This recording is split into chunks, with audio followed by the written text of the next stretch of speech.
ጤና ይስጥልን ክቡራትና ክቡራን እንደምን አላችሁ? በእንግሊዝ ፕሪሚየር ሊግ ትናንትና ማንቸስተር ሲቲ ነጥብ ጥሏል። 16 ዓመት ከ73 ቀን የሆነው ማክስ ዶመን ታሪክ ሰርቷል። ማክስ ሾመን እያሉት ይገኛሉ። አስገራሚ ጨዋታዎች ነበሩ። ትናንትና ቸልሲ ተሸንፏል። ጨዋታው ላይ በጣም አነጋጋሪ ነገሮች ነበሩ። ከፍጹም ቅጣት ምት መከልከል ጀምሮ ብዙ ሀሳቦችን እናነሳባቸዋለን በእነዚህ ጨዋታዎች ላይ። ከዛ ውጪ ሌሎችም አጫጭር ጉዳዮችን ይዘናል። ከዝውውር ጋር በተያዘ ማንቸስተር ዩናይትድን አርሰናልን የተመለከቱ ጉዳዮች አዳዲስ እየተሰሙ መረጃዎች አሉ። ከማንቸስተር ዩናይትድ ቋሚ አሰልጣኝ ጋር በተያዘ የዩናይትድ ባለድርሻ የሆኑት ሰር ጂም ራትክሊፍ የሰጡት ሀሳብ አለ ስለ ማይክል ካሪክ። እሱንም እየነገርናችሁ እንቆያለን። ሌሎችንም ሀሳቦች ይዘናል በስፋት ከማንቸስተር ዩናይትድ ጋር ከጉዳትም ሌሎች መረጃዎችን እየነገርናችሁ እንቆያለን። አርሰናል ቤት የሳንድሮ ቶላኒ የዩሊያን አልቫሬዝ ጉዳይ እንደ አዲስ በስፋት እየተነሳ ይገኛል። ስለ ጆን ኦቢ ሚኬልና ስለ አርሰናልም ዳግም የምናነሳቸው ነጥቦች አሉ። ከትናንትናው ድል በኋላ ብዙ እየተባለ ይገኛል። ማድሪድ አሸንፏል። ከዛ በተጨማሪም የባየርን ጨዋታ በጣም መነጋገሪያ ነበረ። ብዙ ጉዳዮችን እናነሳለን። በትናንትና ጨዋታዎች ላይ ያልሰማችኋቸውን ያልተመለከታችኋቸውን ጉዳዮች እየነገርናችሁ እንቆያለን። ይህንን ቻናል ቤስት ስፖርትን ሰብስክራይብ እንድታደርጉ እናስታውሳችሁ። ቪዲዮችንን ላይክ አድርጋችሁ ጀምሩ። ብዙ ሰው ጋር እንዲደርስልን የእናንተን ትብብር እንፈልጋለን። ትናንትና የእናንተ በርከት ያሉ ግምቶች መጥተውልናል። ከግምቶቻችሁ ጋር በተያዘ ምን በትክክል የተገመቱ ውጤቶች አሉ፣ ምን አዳዲስ ሀሳቦችን አነሳችሁ የሚለውንም በስፋት እየተመለከትን እንቆያለን። በእንግሊዝ ፕሪሚየር ሊግ ትናንትና ከነበሩ ጨዋታዎች መካከል አርሰናል ከኤቨርተን በኤምሬትስ ስቴዲየም፣ ቼልሲ ከኒውካስል ዩናይትድ ደግሞ በስታንፈርድ ብሪጅ በኩል ሰዓት የተደረጉ ጨዋታዎች ነበሩ። ማንቸስተር ሲቲ ደግሞ የአርሰናልን ውጤት ተመልክቶ የገባ ቡድን ነበረ። ነጥብ ጥሏል። በጣም ወሳኝ ጨዋታ ላይ በወሳኙ ምዕራፍ ላይ አሰልጣኝ ፔፕ ጋርዲዮላ ከስታንድ ሆኖ ሲጨነቅ የተመለከትንበት ጨዋታ ነበር። አስቀድመን የሊጉ መሪ አርሰናልን ጨዋታ በማንሳት ነው የምንጀምረው። 2-0 በሆነ ውጤት ተጠናቋል። ጨዋታው ግን መልኩ እንደዛ ነው ወይ ብንል እንደዛ አልነበረም። ኤቨርተን በጣም ከባድ ተፎካካሪ እንደነበረ ብዙ ቁጥሮችም ያንን በደንብ ሊገልጹ ይችላሉ። በአጠቃላይ በኤክስፔክትድ ጎል አርሰናል የተሻለ ነበር። በኤክስጂ በብዙ ነገሮች አርሰናል ሊሻል ይችላል። ከኳስ ቁጥጥር ጀምሮ ብዙ ኦን ታርጌት ሙከራዎችንም በመሞከር ከዛ በተጨማሪም ብዙ ሙከራዎችንም በማድረግ አርሰናል የተሻለ ቡድን ነበር። ነገር ግን በኤቨርተን በኩል በጣም ቀላል ጨዋታ እንዳልነበረ ግቦች የተቆጠሩበት ሰዓት እንኳን ያንን ማሳያ ነው። ቪክተር የኬሬሽ እንዲሁም ደግሞ ማክስ ዶመን ያስቆጠሯቸው ግቦች በጣም ወሳኝ ነበሩ በአርሰናል የዋንጫ ፉክክር ላይ። ስለ ጨዋታው ዝርዝር ነጥቦችን እናነሳለን። ትናንትና ማክስ ዶመን ተቀይሮ ነው የገባው 74ኛው ደቂቃ ላይ ማርቲን ዙቢሜንዲን ተክቶ። በአርሰናል በተቀያሪ ወንበር ላይ አንድም የአማካኝ ስፍራ ተጫዋች አልነበረም። ምክንያቱም በሚያስገርም ሁኔታ በጉዳትም በሌሎች ምክንያቶች ከስብስብ ውጭ የተደረጉ የአማካኝ ስፍራ ተጫዋቾች አሉ። ለዛም ይመስላል ሚኬል አርቴታ ማክስ ዶመንን ቀይሮ ያስገባው። በጣም ታሪክ የሰራበት አስገራሚ ምሽት ነበር። ትናንትና ሙሉ 90 ደቂቃ የተጫወቱ የአርሰናል ተጫዋቾች መካከል ቡካዮ ሳካ፣ ኤበሬቺ ኤዜ በጨዋታው ላይ 90 ደቂቃዎችን በሜዳ ላይ ያሳልፈው ቁልፍ ኳሶችን ቡካዮ ሳካ 2 ቁልፍ ኳሶችን፣ ኤበሬቺ ኤዜ 1 ቁልፍ ኳስ ነበር ያቀበሉት። ማክስ ዶመን ግን በ16 ደቂቃዎች 2 ቁልፍ ኳሶችን አቀብሏል። ከዛ ውጪ ግብ አስቆጥሯል። በፕሪሚየር ሊጉ ላይ በእድሜ ትንሹ ግብ አስቆጣሪ ነው። 16 ዓመት ከ73 ቀናት። ትናንትና እንደዛ ነበረ። የ16 ዓመት ከ74 ቀኑ ላይ ነው ዛሬ የምንገኘው። ትናንትና ግን ያንን ግብ ሲያስቆጥር በስቴዲየሙ የነበረው ድባብ ሌላ ተጫዋች ግብ አስቆጥሮት ቢሆን ኖሮ እንደዚህ አይነት ድባብ ይኖር ነበር ወይ በሚለው ትልቁ ጥያቄ ሊሆን ይችላል። ብዙ ነገር የተመለከትንበት ነው። አሰልጣኝ ሚኬል አርቴታም ያንን ተመሳሳይ ነገር ሲያነሳ ነበረ። እንደዚህ አይነት ሞመንት በኤምሬትስ በቅርብ ጊዜያት ላይ አሳልፈን አናቅም የሚል ነገሮችን ሲያነሳ ነበር ከጨዋታው በጠናቀቅ በኋላ። ምክንያቱም ሁሉም ለማክስ ዶመን ደስተኛ ነበሩ። ሁሉም ተቀያሪ ወንበር ላይ የነበሩ ተጫዋቾች የቻምፒየንስ ሊግ ፋይናል ላይ የተቆጠረ ግብ እስኪመስል ድረስ ደስተኛ ነበሩ። በጣም ያስቆጥራት ግብ ዋጋ ነበራት። በእርግጥም በጣም የሚገርም መረጋጋቱን ቴክኒኩን ያሳየበት ነበረ። በጣም ፍጥነት ላይም ጥሩ ፔስ እንዳለውም የተመለከትንበት ግብና ያስቆጠረው ለሁሉም አርሰናል 4 ተከታታይ ጨዋታዎችን በፕሪሚየር ሊግ አሸንፏል። ቶትናም ሆትስፐር፣ ቼልሲ፣ ብራይተን፣ ኤቨርተን። አሁን አርሰናል ስለ ዋንጫ ማሰብ ይችላል ወይ? አንድ እጁ በዋንጫ ላይ ነው ወይ ብሎ መናገር ይቻላል ወይ? እስቲ ሀሳብ አስተያየቶቻችሁን ላኩልን። በአርሰናልና በዋንጫው መካከል ያለው ርቀት ምን ይመስላችኋል? የሚኬል አርቴታ ቡድን አንድ እጁን ዋንጫው ላይ አሳርፏል፣ ሌላኛውን አንድ እጁ በቀጣይ ጨዋታ ያረጋግጣሉ። እስቲ ሀሳብ አስተያየቶቻችሁን ላኩልን። በተለይ ማንቸስተር ሲቲ ነጥብ መጣሉን ወደ በኋላ ላይ እናነሳለን። የነጥብ ልዩነቱን ወደ 9 ሰፋ አድርጓል። በእርግጥ ማንቸስተር ሲቲ አንድ ቀሪ ተስተካካይ መርሃ ግብር አለው።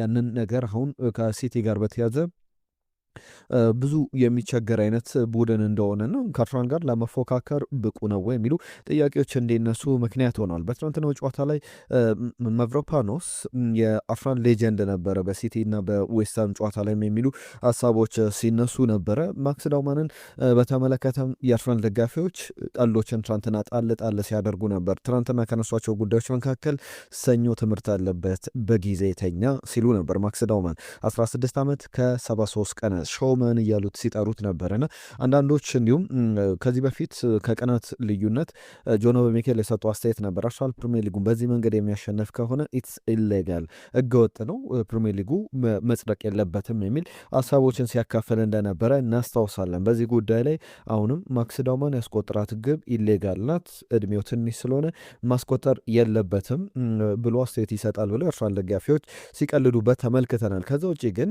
ጆኖ በሚኬልን እና ማክስ ዳውማንን ሲያነጻጽሩም ተመልክተናል። እንዴት ነው ሲያነጻጽሩት የነበረው? 249 የፕሪሚየር ሊግ ጨዋታዎችን አከናውኗል ጆኖ በሚኬል በቸልሲ ቤት 249 ጨዋታዎችን አድርጎ 16228 ደቂቃዎችን በሜዳ ላይ ያሳልፈው አንድ ግብ ብቻ ነው ያስቆጠረው። ትናንትና ስናነሳው ነበረ ከፉላም ጋር ያስቆጥራት ግብ 2013 ላይ የተቆጠረች ግብ ነበረች። ማክስ ዳውማን 3 ጨዋታዎችን ያከናወነው በፕሪሚየር ሊጉ ታሪክ በእድሜ ትንሹ ተጫዋች እንኳን አይደለም። ኤታን ንዋኔሪ ነው በእድሜ ትንሹ የፕሪሚየር ሊግ ተጫዋች፣ ነገር ግን ግብ በማስቆጠር በእድሜ ትንሹ ተጫዋች ሆኗል።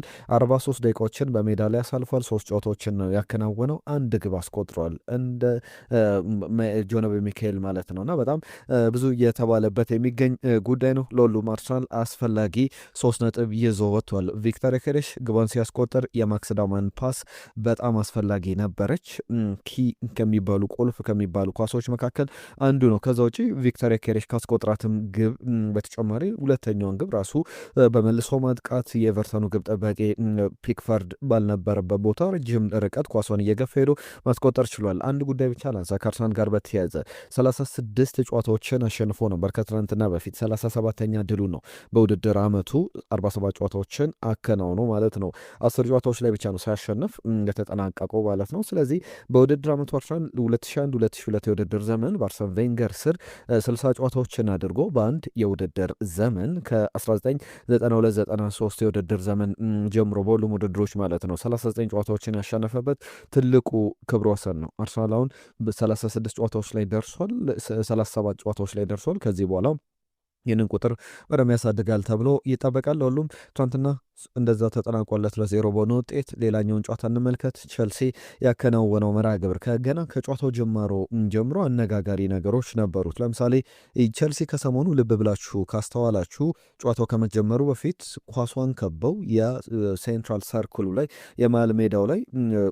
የመሃል ሜዳው ጨዋታ ከመጀመሩ በፊት ከበው ቡድኑን እንግዲህ በደንብ ንግግር ያደርጋሉ። አጭር ብሪፍ ያደርጉና ቡድናቸውን እንግዲህ ጠርተው ወደ ጨዋታ ይገባሉና ሊያም ሮዜነር ለኳሷ ክብር ለማሳየት ነው እንደዛ የምናደርገው ብለው ነበር። ትናንትና አጋጣሚ ይህንን ሊያደርጉ ሲመጡ የጨዋታው አልቤትር ፖል ቴርኒ መሀል ላይ ኳሷ ጋር ቆመው ነበር።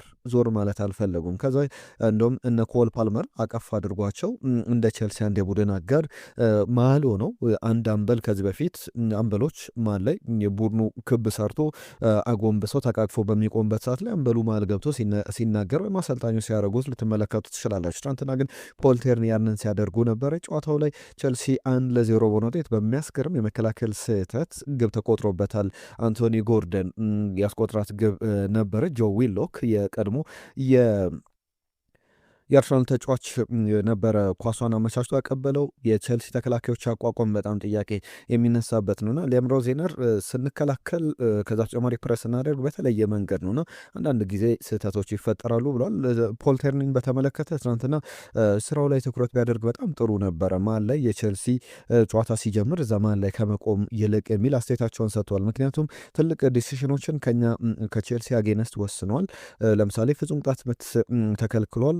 ኒክ ቮልት መደ ኮል ፓልመርን አልነካውም የሚለኝ አንድም ሰው አላገኝም እዚህ ውስጥ የሚል ሀሳቡን ሲሰጥ ነበረ አሰልጣኝ ሊያም ሮዜነር። ለሁሉም ጨዋታው 1-0 በሆነ ውጤት በኒውካስል ዩናይትድ አሸናፊነት ተጠናቋል። ኒውካስል ዩናይትድ በ31 የፕሪሚየር ሊግ ጨዋታዎች በስታንፈርድ ብሪጅ ሁለተኛ ድሉን ነው ያሸነፈውና በጣም የሚገርም ነው። አንዳንድ ቁጥሮችም ያስገርማሉ ከቼልሲና ከኒውካስል ዩናይትድ ጋር በተያዘ ለምሳሌ በቼልሲ በኩል በ14 ዓመት ውስጥ ለመጀመሪያ ጊዜ ነው በኒውካስል ዩናይትድ በስታንፈርድ ብሪጅ የተሸነፈው።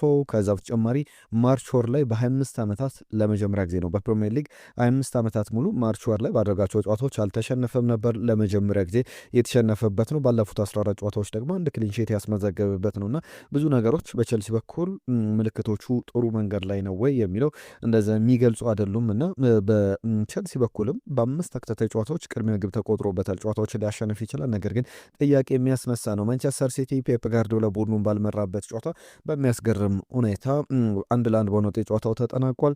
በርናንዶ ሲልቫ 31ኛው ደቂቃ ላይ ቀዳሚ ያደርጓቸው ነበረ። በተለይ በዚህ ግብ ላይ ክሮስ ሊያደርገው ነበረ ያሰበው፣ ነገር ግን በጣም ቆንጆ ግብ ሆኖ ኮንቨርት አድርጓል። ወይም ቺፕ አድርጎት በስህተትም ቢሆን ለማሻማት ወደ ፋርፖስት ላይ ተመለከተ። ከዛ በኋላ ኳሷን ለማሻማት ነበር ሙከራ ሲያደርግ የነበረው፣ ነገር ግን ወደ ግብነት ተቀይራለች። ከዛ በኋላ ግን ደቂቃዎችን አልፈጁም። መቭሮፓኖስ የቅድመ አርሰናል ተጫዋች 35ኛው ደቂቃ ላይ በአርሰን ቬንገር ስር ወደ አርሰናል መጥቶ እንደነበር ይታወቃል። አጭር ቆይታ እንደነበረው ይታወቃልና 35ኛው ደቂቃ ላይ ግብ አስቆጠረ። ጨዋታው ከዛ በኋላ ግብ አልተመለከትንበትም። 1-1 በሆነ ውጤት ተጠናቋል። ወሳኝ ጨዋታ፣ ወሳኝ ድል ነበረ ለአርሰናል ኤቨርተንን ያሸነፈበት። ከዛ ውጭ ግን ይህንም ጨዋታ በጣም ትርጉሙ ከፍ ያለ እንደሆነ መናገር ይቻላል። ለማንቸስተር ሲቲ አሰልጣኝ ፔፕ ጋርዲዮላ ከጨዋታው መጠናቀቅ በኋላ የሰጡ አስተያየት አለ። አሁንም አንድ ጨዋታ በቀሪ በእጃችን ላይ አለ። ስለዚህ ከአርሰናል ጋርም በሜዳችን እንጫወታለን፣ እስከ መጨረሻው ድረስ እንፋለማለን። የማንችል ከሆነ እንኳን ደስ አላችሁ እንላችኋለን በመጨረሻ። ነገር ግን አሁንም እስከ መጨረሻው ድረስ እድላችንን እንሞክራለን አይነት አስተያየቱን ሰጥቷል። ማንቸስተር ሲቲ ግን አሁን በዛ ደረጃ መፎካከር ይችላል ወይ? አርሰናል ለዋንጫው አልቀረበም ወይ ብላችሁ ታስባላችሁ? እስኪ ሀሳብ አስተያየቶቻችሁን ጻፉልን። አሰልጣኝ ፔፕ ጋርዲዮላ ካነሳቸው ጉዳዮችን በተጨማሪ ሲቲ እንዳለው አሰልጣኝ ፔፕ ጋርዲዮላ አርሰናል ነጥብ ቢጥል እንኳን ከዚህ በኋላ ሲቲ ለመፎካከር አቅም አለው ወይ የሚለውን በጣም በትልቅ ደረጃ ጥያቄ ሊያስነሳ የሚችለው። ለሁሉም ጨዋታው 1-1 በሆነ ውጤት እየተጠናቀቀ ነው። 9 ነጥብ ልዩነት በመካከላቸው ተፈጥሯል። ያ ማለት 9 ነጥብ ልዩነት ማለት በቀጣይ ደግሞ አርሰናል በሚኖረው ጉዞ ከማንቸስተር ሲቲ ጋር ይገናኛል። ያ ጨዋታ ላይ ሲቲ አንድ ተስተካካይ ቀሪ ጨዋታውን ቢያሸንፍ እንኳን የ6 ነጥብ ልዩነት ኖሯቸው ነው የሚገናኙትና ለአርሰናል ትልቅ አድቫንቴጅ ይዞ በጨዋታውን በኤታድ ስቴዲየም የሚያከናውንበት ነው። ለሁሉም ወሳኝ ጨዋታዎች ተደርገው ትናንትና ለአርሰናል መልካም ቀን ነበረ ብሎ መናገር ይቻላል። በተለይ ያሸነፈበት መንገድ አሰልጣኝ ሚኬል አርቴታ ስሜታዊ ነበረ። በመጨረሻም ደግሞ ግቡም ሲቆጠር በጣም ደስተኛ ነበር። ትናንትና ማቭሮፓኖስ ግብ አስቆጥሯል። የቀድሞ አርሰናል ተጫዋች ሲቲ ላይ ግብ አስቆጥሯል ነው ባለውለታ እየተባለ ይገኛል። ከዚህ በፊት ሳነሳላችሁ ነበር በሌሎች ቪዲዮቻችን ላይ የኖቲንጋም ፎረስቱ ተከላካይ ሙሪሎ ጨዋታው ባቻ ውጤት ሲጠናቀቅ ያቺን መጨረሻ ደቂቃ ላይ ክሊራንስ ጎል ላይ ብቻውን ቆሞ ያዳናት ኳስ በጣም የሚያስገርም ነበረ ነው።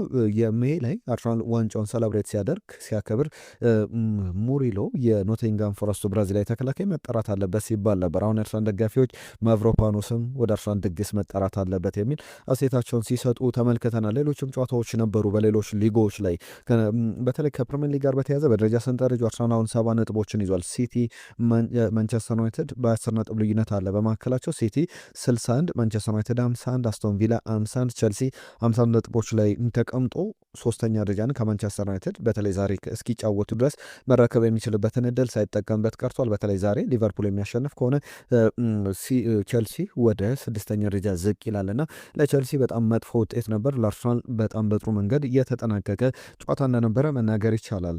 ከጨዋታው ውጪ ግን ሌሎች ጉዳዮችን እናንሳ። ሌሎች ሊጎች ላይ ሪያል ማድሪድ ትናንትና ያከናወነው ጨዋታ ነበር። ኤልቼን 4-1 በሆነ ውጤት አሸንፏል። አነጋጋሪ ነገሮች ነበሩ። ሩዲገር 39ኛው ደቂቃ ላይ ግብ አስቆጥሯል። በተለይ ከሩዲገር ጋር በተያዘ በጣም ወደ ብቃቱ ተመልሷል፣ የሚገርም አቋም ላይ ይገኛል እያሉት ይገኛሉ። ፌዴሪኮ ቫልቬርዴ 44ኛው ደቂቃ ላይ ሌላ ግብ አስቆጠረ። በሳምንቱ መጨረሻ ላይ ሌላ ግብ አስቆጠረ። ሳምንቱ አጋማሽ ላይ ሲቲ ላይ አትሌት መስራቱ ይታወቃል። የፈርስት ሃፍ ሃትሪክ። ከዛ በፊት ባለፈውም ጨዋታ ላይ ሴልታ ላይ ግብ አስቆጥሮ ነበር። በሶስት ጨዋታዎች አምስተኛ ግቡ ነው። ሃርዳ ጉለር ግን ያስቆጠራት ግብ የጨዋታው መነጋገሪያ ናት። ከ72 ሜትሮች ላይ የተቆጠረች ግብ 72 ሜትር ማለት ኳሱ የነበረበት ቦታ ከተቃራኒው ከኤልቼ ግብ ክልል ይልቅ ለሪያል ማድሪድ ለቲቦ ኮርቷ ግብ በጣም የቀረበ ነበረ። በሚያስገርም ሁኔታ አስገራሚ ግብ አስቆጥሯል። ባየር ሙኒክ ከሌቨርኩሰን ያደረጉ ጨዋታ በአሬና ላይ ተደርጎ ነበር። 1-1 በሆነ ውጤት ተጠናቋል። አርሰናልን ባቻ ውጤት ተለያይቶ ነበር በዚህ ሜዳ ላይ ከሌቨርኩሰን አሁንም ከባየርን ጋር ባቻ ውጤት የተጠናቀቀ ጨዋታ ነው። ትናንትና በቀይ ካርድ ሁለት ተጫዋቾች ወጥተዋል። አንደኛው ሉዊስ ዲያዝ 84ኛው ደቂቃ ላይ በሁለት ቢጫ ካርዶች፣ ከዛ አስቀድሞ ግን በመጀመሪያው አጋማሽ ላይ ኒኮላስ ጃክሰን በቀይ ካርድ ወጥቶ ነበር፣ ስትሬት ሬድ ካርድ። ነገር ግን ያም ሆኖ ሁለት ተጫዋቾች በቀይ ካርድ ቢወጡም የቪንሶን ኮምፓኒ ቡድን 1 ነጥብ ይዞ መመለስ ችሏል። ከባያሬና ጥሩ ጨዋታዎች የነበሩ መርሃግብሮች ናቸው። ዛሬም የሚደረጉ ጨዋታዎችን በመጠኑም ቢሆን እንመልከት። ትናንትና ግን የእናንተ ግምቶች በስፋት መጥተውልናል። ትናንትና ከነበሩ ግምቶች መካከል አስተያየቶችን መጥተውልናል። ለምሳሌ ኃይሉ ኡናይ ኤምሪ ለአርሰናል ትክክለኛ አሰልጣኝ ነው ብሎናል። ቶማስ ማን ዩናይትድ ቸልሲ 1-1 ከኒውካስል ዩናይትድ ጋር ይጠናቀቃል ብሎ ነበረ። የሲቲን ጨዋታ ሲቲ 2-1 በሆነ ውጤት ያሸንፋል የሚል ግምት ነበረው። የአርሰናል ደግሞ 1-0 በሆነ ውጤት ቶማስ ሙልጌታ ግምቱን አስቀምጦ ነበረ። አኬ ከደቡብ አፍሪካ የጻፈልን መልእክት አለ። አርሰናልን በትክክል የገመተ አድማጫችን 2-0 አርሰናል ያሸንፋል ብሎ ነበር። ቸልሲ 2-1 ያሸንፋል፣ ዌስትሃም ሲቲን ያሸንፋል ብሎ ነበር 2-1። ነገር ግን የአርሰናልን በትክክል ገምቷል። ከልብ እናመሰግናለን አኬ ከደቡብ አፍሪካ። ሬድ ዋን 1-0 በሆነ ውጤት ኤቨርተን ያሸንፋል፣ አርሰናል ያሸንፋል ብሎ ነበረ። ቸልሲ ከኒውካስል ዩናይትድ አቻ፣ ሲቲ ያሸንፋል፣ ሪያል ማድሪድ 2-1፣ አትሌቲኮ ማድሪድ ሄታፌን 2-1 በሆነ ውጤት ያሸንፋል ብሎ ግምቱ ልኮል ነበር። አህመድ ከጅቡቲ እንዴት ናችሁ? የአርሰናልን ጨዋታ በተመለከተ ለማሸነፍ ግዴታ ነው። ስለዚህ ውጤቱን ስገምትም 3-1 በሆነ ውጤት ኤቨርተንን ያሸንፋል፣ ሲቲ ያቸውጣል ብሎ ነበረ። አህመድ ከጅቡቲ ከልብ እናመሰግናለን። አሸናፊ ከደቡብ አፍሪካ ሊቨርፑል ዩናይትድ የኒውካስል ዩናይትድ ከቸልሲ የሚያደርጉ ጨዋታ ቸልሲ 3-2 አርሰናል 2-1 በሆነ ውጤት ሲቲ 2-0 ያሸንፋል። ሊቨርፑል ደግሞ 4-2 በሆነ ውጤት ጨዋታውን ያጠናቅቃል። ዛሬ ማንቸስተር ዩናይትድ ካስቶን ቪላ 2-2 በሆነ ውጤት ይጠናቅቃል። ኡናይ ኤምሪ አሪፍ አሰልጣኝ ነው፣ ነገር ግን ፊኒሽንግ ላይ ወይም ደግሞ መጨረሻው ውጤቱ ላይ ጥሩ አሰልጣኝ አይደለም ዋንጫዎችን በመምጣት ረገድ የሚል ሀሳቡን አካፍሎናል። ነጅብ ሰንገሮ ከኬንያ ናይሮቢ የጻፈልን መልእክት አለ። አሁንም ቢሆን ከባድ ጨዋታ አለበት ቸልሲ፣ ለዛውም ኒውካስል ዩናይትድ ሲለን ነበር። እንደፈራውም ኒውካስል ዩናይትድ አሸንፏል። አርሰናል 4-0 ያሸንፋል ያለን አድማጫችን እሸቱ ነበረ። ከዛ ውጪ ሙልጌታ ከቫንጋርድ ጥሩ አማካኝ ነው ግን ከማቪንጋን በተመለከተ ነው የሚያስቸግር ስለሆነ ጉዳት ላይ በደንብ የሚቸገር ነው። ለዩናይትድ አያስፈልግም፣ ሊጉም ይከብደዋል፣ አርሰናል ይሸነፋል ብሎ ነበር ሙልጌታ። ከደቡብ አፍሪካ 2-1 በሆነ ውጤት ሲቲ 3-1፣ ቸልሲ 2-1 እንዲሁም ደግሞ ማድሪድ ካሸነፉ ደስተኛ ነኝ ብሎ ነበረ። በደንብ አሸንፏል። ማንቸስተር ዩናይትድ ዛሬ ይጫወታል። የማንቸስተር ዩናይትድንም ግምት አስቀምጡልን። ሽመልስ ከኳታር ዶሃ ድሬሩም እንግዲህ ታይቶኛል ዛሬ አርሰናል ይሸነፋል ሲልህን ነበረ። እንደዛ አልሆነም። ቢግ መሙሽ የተባለ አድማጫ 3-1 በሆነ ውጤት ይጠናቀቃል አርሰናል ብሎ ነበር፣ ያሸንፋል። ዳንኤል አርሰናል ከኤቨርተን 1-1 ይጠናቀቃል ያለን አድማጫችን ነበረ። ብርሃኑ ከደቡብ አፍሪካ ቸልሲ 2-1 በሆነ ውጤት ያሸንፋል የሚል ግምቱን አስቀምጦ ነበረ። ጂሚ የተባለ አድማጫችን 0-0 ይጠናቀቃል አርሰናል ከኤቨርተን 1-0 ኤቨርተን ያሸንፋል የሚል ግምቱን አስቀምጦ ነበረ። ትንሳኤ ማርቆስ አርሰናል 3-0 ያሸንፋል። ሌሎችም ግምቶች መጥተውልናል። ሁላችሁንም ከልብ እናመሰግናለን። በረዴን እንዲሁም የህያ መልእክቶቻችሁን በደንብ የመጀመሪያ ኮማቻችን የመጀመሪያ መልእክት የጻፈልን ያህያ ነው። ከልብ እናመሰግናለን ሁላችሁንም ለሰጣችሁን ሀሳብ አስተያየቶች። ዛሬ ማንቸስተር ዩናይትድ ከአስቶን ቪላ ጋር ይጫወታል። በማርች ወር ማንቸስተር ዩናይትድ እና አስቶን ቪላ ጨዋታ ያደረጉት በ2011 ላይ ነበር። ለመጨረሻ ጊዜም ለመጀመሪያ ጊዜም በፕሪሚየር ሊጉ አዲሱ ፎርማት መጋቢት ወር ላይ ተጫውተው አያውቁም እና አንድ ጊዜ ተገናኝቶ ወይኒ ሩኒ 2 ግቦችን ማታና ሃርናንዴዝ ቺቻሪቶ ባስቆጠሯቸው ግቦች ማንቸስተር ዩናይትድ 4-0 ዌስትውድ ደግሞ የቪላን ግብ ያስቆጠ እያስቆጠረ ነበር። አሁንስ ለስንት ይጠናቀቃል? በቅርብ ጨዋታዎች ላይ የሁለቱ ቡድኖች የኦልትራፎርድ ግንኙነቶችን እንመልከት። ቪላን 1-0፣ 3-2፣ 1-0፣ 4-2፣ 1-0 ማንቸስተር ዩናይትድ አሸንፏል። የዛሬው ውጤትስ እንዴት ይሆናል? ግምቶቻችሁን ላኩል። በዚህ ጨዋታ ላይ ሊሳንድሮ ማርቲኔዝ አይኖርም። ለቦርመዝ ጨዋታ ግን ይደርሳል ተብሎ ይጠበቃል። ከዛ ውጭ ግን ሜሰን ማውንትን ጉዳይ በተመለከተ አሰልጣኝ ማይክል ካሪክ ያነሳቸው ጉዳዮች አሉ። ገና ዝግጁ አይደለም ለ100%፣ ነገር ግን ለጨዋታው ዝግጁ ነው። በጨዋታው ላይ እንመለከተዋለን። ይሰለፋል አይሰለፍም እሁድ ዕለት የምንመለከት ይሆናል ሲል ነበረ። ለሁሉም ዛሬ ያን የምንመለከተውን የሚሆነው ማንቸስተር ዩናይትድ ካስቶን ቪላ በጣም ወሳኝ ጨዋታ ነው። በተለይ ማንቸስተር ዩናይትድ ቶፕ 3 ላይ ቶፕ 4 ላይ ይዞ ለማጠናቀቅ ለማረጋገጥም የሚረዳው አይነት ጨዋታ ነው። ከሰር ጂም ራትክሊፍ ጋር በተያዘ ማንቸስተር ዩናይትድ ማይክል ካሪክ ይቀጥራሉ ተብለው ተጠይቆ ነበር። በጣም የሚገርም ስራ ነው እየሰራ ያለው። ነገር ግን አሁን እዛ ፍሬም ውስጥ አይደለም፣ ገና አልወሰንም፣ ገና ቀሪ ጨዋታዎች አሉ የሚል ሀሳባቸውን አካፍለዋል። ከሜሰን ግሪንውድ ጋር በተያዘ በማንቸስተር ዩናይትድ አሁንም የመመለስ እድል ባይኖረውም ዩናይትድ ከሱ ሊያተርፍ ይችላል። 45-50 በመቶ ከሽያጩ ላይ ሊያገኝ ይችላል። በኦሎምፒክ ደ ማርሴይ ደግሞ ብዙ ጥሩ ቆይታ እያደረገ አይደለም የሚሉ ዘገባዎችንም እየተመለከተ እንገኛለን። ለሁሉም የሚጠበቅ አይነት ጨዋታ ነው። በዚህ በማንቸስተር ዩናይትድና በአስቶን ቪላ ጉዳይ ላይ ያነሳን። ሊቨርፑል ከቶትናም ሆትስፐር የሚያደርጉትም ጨዋታ ለሊቨርፑል በጣም አስፈላጊ ጨዋታ ነው። የቼልሲን ደረጃ ለመረከብ የሚያከናውነው መርሃ ግብር ነው። ማንቸስተር ዩናይትድ 11 ሰዓት ላይ ይጫወታል። የሊቨርፑልና የቶትናም ጨዋታ ደግሞ 1 ሰዓት ከ30 ሲል ይጀምራል። ባርሰሎና 12 ሰዓት ከሩብ ሲል ከሴቪያ ጋር ይጫወታሉ። ለሁሉም እነዚህን ጉዳዮች ያነሳን። ከአርሰናል ጋር በተያዘ የዝውውር ጉዳይ ላንሳ። ሳንድሮ ቶናሊን በተመለከተ እየተነሱ ያሉ ጉዳዮች አሉ። ወኪሉ የሰጠው አስተያየት አለ። ጣሊያናዊ ነው የሳንድሮ ቶናሊ ወኪል። ከአንድሪያ ቤርታ ጋር ጥሩ ቅርበት ሊኖራቸው ይችላል ተብሎ ይነገራል እና ወደ አርሰናል ወደ ማንቸስተር ሲቲ ሊሄድ ይችላሉ ሳንድሮ ቶናሊ ተብሎ ሲጠየቅ ወደ እንግሊዝ ሲመጣ ዋነኛው ዓላማችን እሱ ነበረ የሚል ሀሳቡን ሰጥቷልና አሁንም የዓላማቸው የሚቀየር አይመስልምና እንዴት ያለ ቆይታ ይኖረዋል የሚለው የሚጠበቅ ነው። ለሁሉም ዝርዝር ጉዳዮችን አነሳን። ለአብሮነታችሁ ጊዜያችሁን ስለሰጣችሁን ከልብ እናመሰግናለን። የተለያዩ ጉዳዮችን አነሳን። ሀሳብ አስተያየቶቻችሁን ጻፉልን። የዛሬን ጨዋታዎች ግምቶች፣ እንዲሁም የትናንትና ጨዋታዎች ላይ ባነሳናቸው ሀሳቦች ላይ መልእክቶቻችሁን እንጠብቃለን። የዛሬን እዚህ ላይ አጠናቀቅን። ጤና ይስጥልን።